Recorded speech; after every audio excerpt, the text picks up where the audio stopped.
The outbreak of the Zika virus has created apprehension across the globe, with its effects felt hard in South America, with Brazil revealing that it is investigating 3,670 suspected cases of microcephaly babies linked to the virus. And despite the viral infection not being deadly as compared to like HIV and AIDS, cancer, tuberculosis and malaria, the virus has already raised serious medical concerns, with scientists fearing that they could be facing a bug that has mutated over several decades. What we know here is that actually the virus has changed. We now have two lineages which are genetically distinctly different.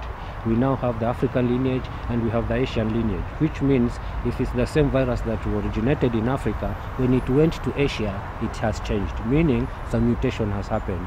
Right now we have reports that the Brazil strain is very close to the Polynesian strain.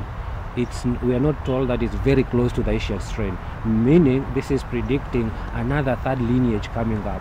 According to Dr. Raphael Mwamiti, head of Infectious and Parasitic Disease Research Program at KBC, the viral infection, which was first reported in Uganda in the 1950s, could have transmuted following lack of research and documentation on the virus.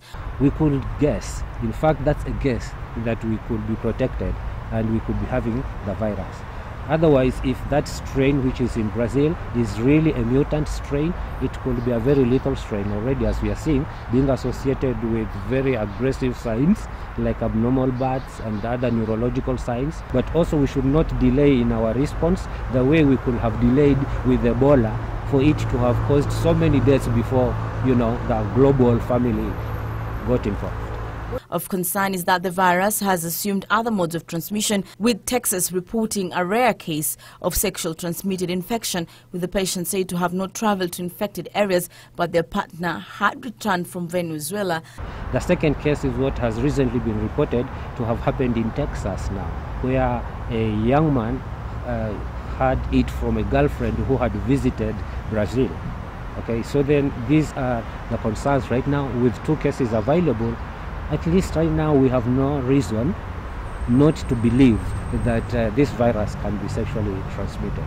The viral infection, which originated from primates in Uganda, was synonymous to regions with tropical hot climate conditions and has an incubation period of 2 weeks, with its symptoms resembling those of malaria. On Tuesday, World Health Organization declared the outbreak of Zika virus a global public health emergency. Lynace Mwashighadi for Channel 1 News.